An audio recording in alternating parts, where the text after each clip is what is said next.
सुनत जा आज तुम्हें सच पूछब ना भोजन के मुख्य स्रोत कवन कवन होत है। ठीक है गुरुजी पूछा। हाँ ठीक है गिनस पूछब सब इकट्ठे ना बताओ एक बार चला खड़ी हो।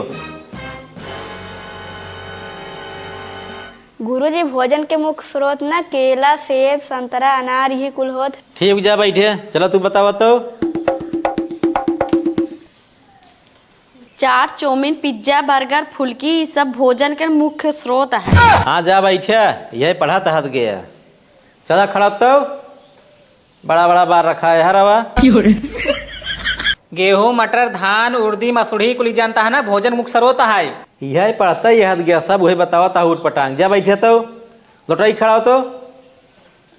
हाँ गुरुजी भोजन के मुख्य स्रोत जवान है ना भंडारा है तेरही है बहुभोज है गया जी के भात